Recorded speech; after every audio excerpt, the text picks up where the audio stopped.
Okay, so here is part 2 and the last level of my Castlevania 3 playthrough. And we are on our way to Dracula, and he is at the end of this level. I have to say I've done pretty well on this playthrough. I haven't died very many times. And not really struggled with much of the levels, but as I said in my previous video, we did not see quite a bit of the game because there are a lot more levels to this game, and the tougher levels are when you play through the levels to get to and after you get Alucard. So double shot.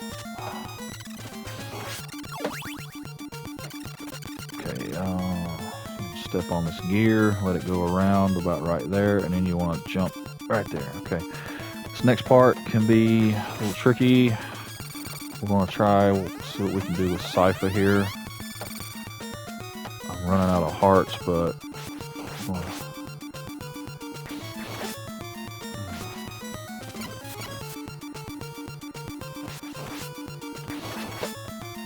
okay, it took out that bone pillar, which is what I wanted, and I narrowly missed the bat.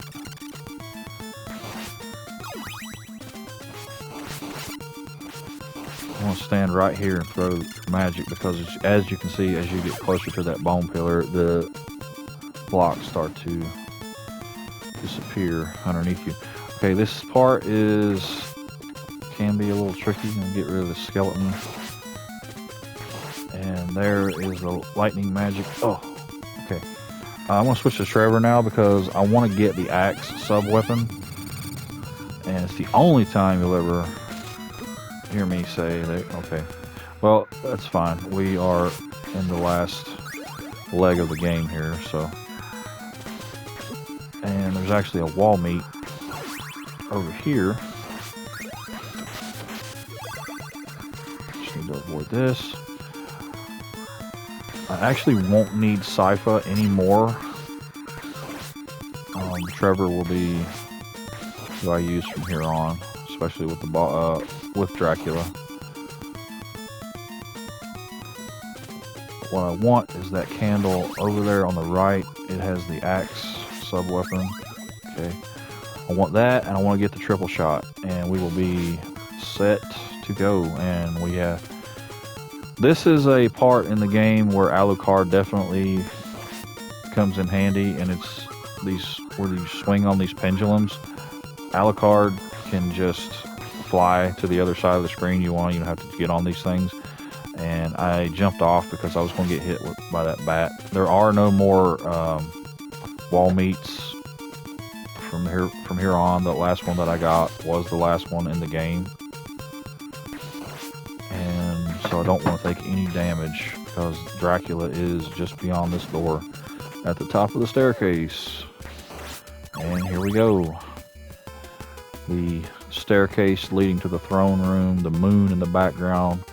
And what I want to do here is I want to do the same thing that I do when I play the first Castlevania game, which is I'm going to go up and down the steps until I collect enough hearts.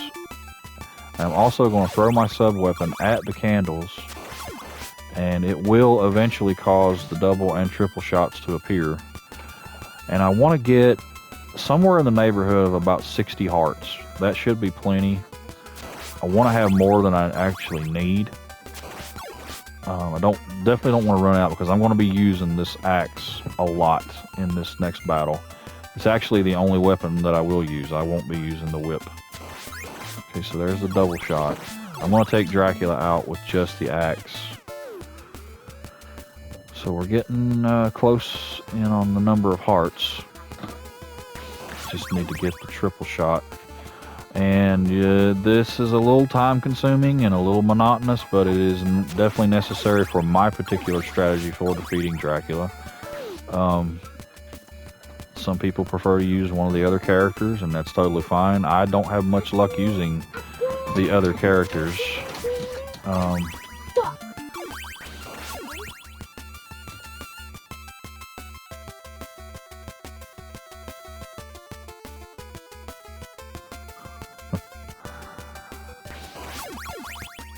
Okay, so we got enough hearts. Now I just need to get the triple shot to appear. Should be soon.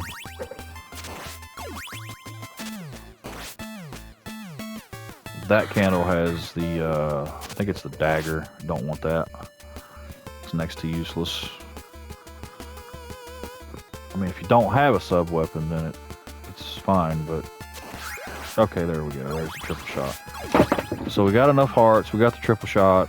Now we're going to fight the main man, the Prince of Darkness himself. And there he is, sitting on his throne. So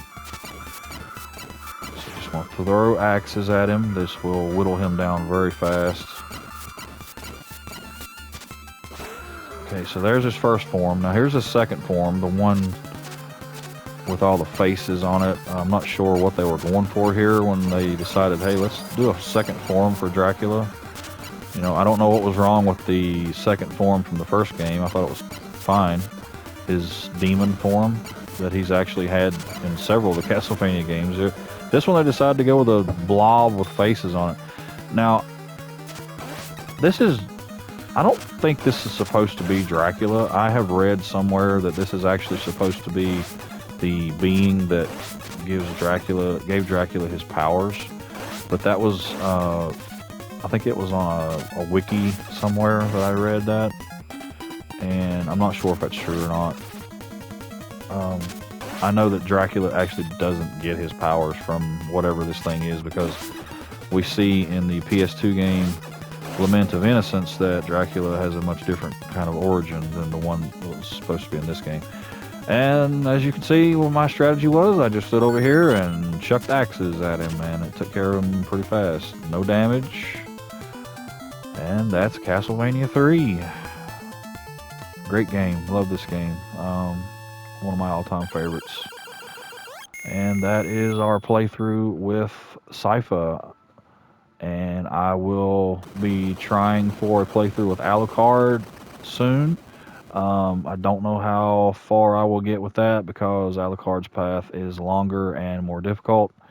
It may take me a couple of tries to get through the game with him. But as you can see, Sypha is a female, and she is the love interest of Trevor. If you watch the anime series, you'll see that they are in fact a couple at the end, and the Belmont lineage was infused with magic after these two got together. If you watched my two-part playthrough of Castlevania 3, I really appreciate it. I thank you very much. If you don't mind, give me a like, and check out my other videos on my channel.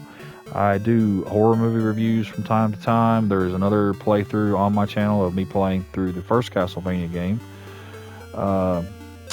So, again, guys, thank you. And hit that like button. Let me know what you thought of the video in the comments. And I will see you in the next one. Take care.